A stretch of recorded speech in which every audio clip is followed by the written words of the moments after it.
इतना रिस्क था ऐसे इतनी फॉग की वजह से कि मतलब कभी भी एक्सीडेंट हो सकता है।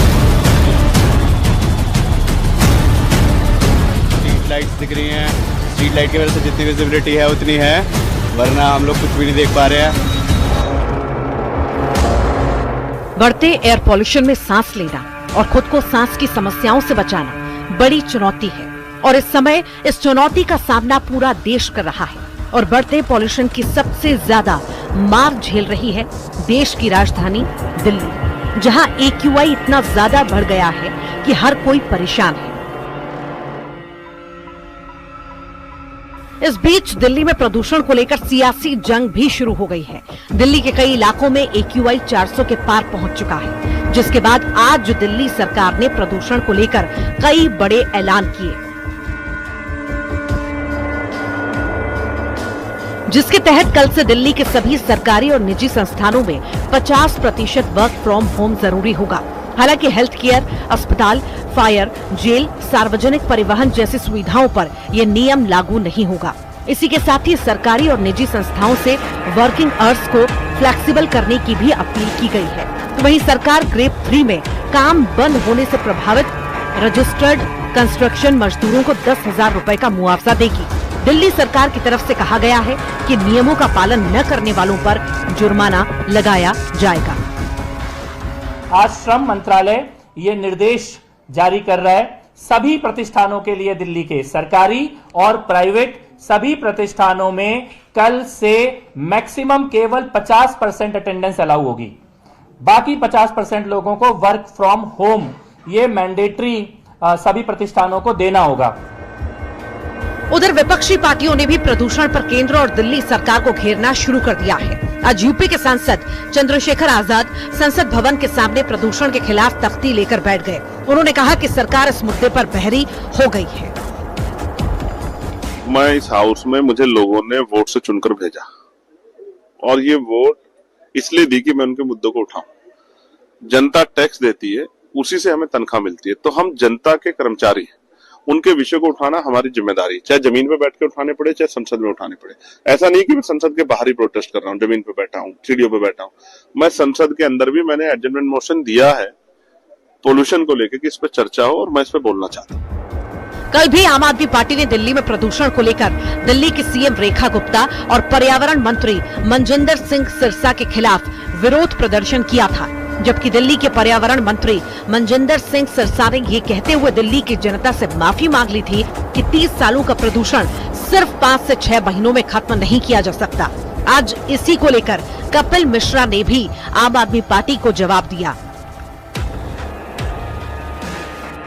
आप पहले दिन जब आप आए सरकार में, आपकी एक ही मंशा थी कि हम AQI के आंकड़ों में किसी तरीके से फर्जीवाड़ा करके आंकड़ों में पोल्यूशन कम करके दिखा दें। दिल्ली वाले खांसते रहे, मर जाए, कोई दिक्कत नहीं, आंकड़े कम होने चाहिए। और पहले दिन इन्होंने ये तय किया कि नए AQI स्टेशन लगाए जाएंगे, दूर दराज के जंगलों के अंदर AQI स्टेशन लगाने की योजना लेके आए ताकि एवरेज AQI कम हो जाए। जैसे ही AQI बढ़ता है, दिल्ली के AQI मॉनिटरिंग स्टेशंस को ये शट डाउन कर देते हैं। कि भाई एक गलती तो हुई है हमसे, और वो गलती ये हुई है कि हम 30 साल का पोल्यूशन 5 महीने में खत्म नहीं किया। ये भी गलती हुई है कि पिछला मुख्यमंत्री भाग जाता था 1 महीने, हर दिसंबर जनवरी 1 महीने की छुट्टी लेके भागता था दिल्ली से। अभी मुख्यमंत्री की गलती है, वो रोज सड़कों पे काम कर रही हैं, सफाई कर रही हैं, सड़क साफ करा रही हैं, गड्ढे ठीक करा रही हैं, तो ये भी एक गलती है। और उनका महिला होना भी गलती है, क्योंकि इतनी गालियां, इतनी बदतमीजी की जा रही है आम आदमी पार्टी के लोगों के द्वारा, केजरीवाल के लोगों के द्वारा, जितनी अभद्रता, जितनी बेशर्मी की जा रही है। मेरे को नहीं लगता कि देश की राजधानी में इस प्रकार का माहौल होना चाहिए था, जो बदतमीजी की जा रही है। उनके मंत्री जब उनकी सरकार थी तो कभी सड़क पे दिखाई नहीं दिए, उन्होंने पोल्यूशन के ऊपर कोई काम नहीं किया। इस बीच खबर आ रही है कि एयर पॉल्यूशन के मुद्दे पर सरकार अब चर्चा के लिए तैयार हो गई है। सूत्रों के मुताबिक गुरुवार को लोकसभा में इस विषय पर बात संभव है। जी राम की बिल के पारित होने के बाद प्रदूषण के मुद्दे पर नियम 193 के तहत शॉर्ट टर्म डिस्कशन कराई जाएगी। विपक्ष लंबे समय से वायु प्रदूषण पर चर्चा की मांग कर रहा था, खासकर उत्तर भारत में बढ़ते प्रदूषण स्तर को लेकर। सरकार की सहमति के बाद सदन में इस गंभीर समस्या पर सीमित समय की बहस होगी, जिसमें सांसद अपने सवाल और सुझाव रखेंगे। Bureau report, news 18। कश्मीर के वादियों में सर्दी ने अपने तेवर दिखाने शुरू कर दिए। तापमान में लगातार गिरावट के बाद श्रीनगर समेत पूरे कश्मीर में पारा शून्य से नीचे चला गया। घना कोहरा, बिजली कटौती, पानी की किल्लत ने लोगों की मुश्किलों को और ज्यादा बढ़ा दिया है। मौसम विभाग के मुताबिक आने वाले दिनों में ऊंचाई वाले इलाकों में हल्की बर्फबारी की संभावना है। रिपोर्ट देखिए।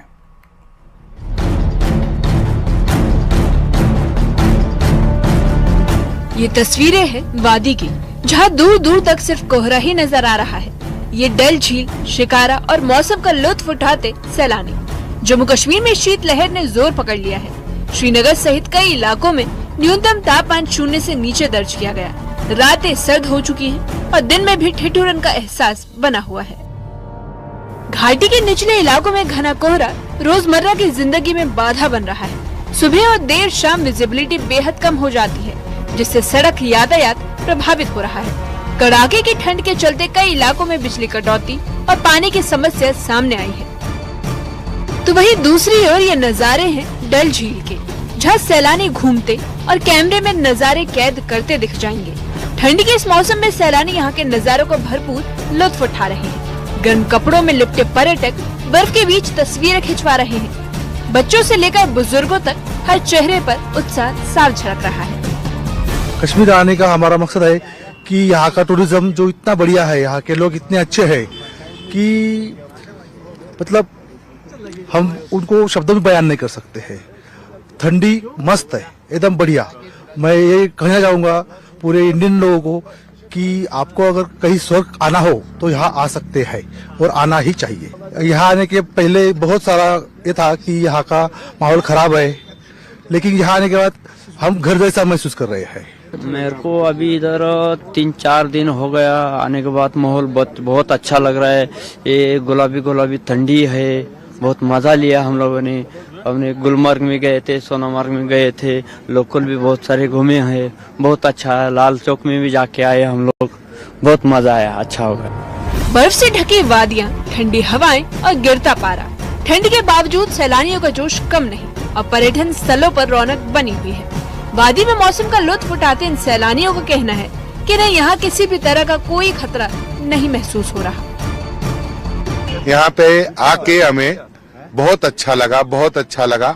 यहाँ का जो नजारा है देखने लायक है। मैं इंडियन लोगों से गुजारिश करूंगा कि यहाँ पे आए और यहाँ का वातावरण देखें, बहुत बढ़िया है, बहुत बढ़िया। यहाँ का ठंडी यानी जो शिकारा हाउस बोट इतना अच्छा लगा। यहाँ के लोग, यहाँ की सर्विस, यहाँ का बोल वचन बहुत बढ़िया लगा, बहुत अच्छा लगा। और यहाँ का जो बात करने का तरीका है वो बहुत बढ़िया है। ठंड के बढ़ते प्रकोप को देखते हुए प्रशासन अलर्ट मोड पर है। लोगों को सतर्क रहने और अनावश्यक यात्रा से बचने की सलाह दी गई है। साथ ही प्रशासन ने भरोसा दिलाया कि बिजली, पानी और अन्य जरूरी सेवाओं को बहाल रखने के लिए सभी उचित कदम उठाए जा रहे हैं। न्यूज़ 18 के लिए श्रीनगर से सरोज कफील की रिपोर्ट।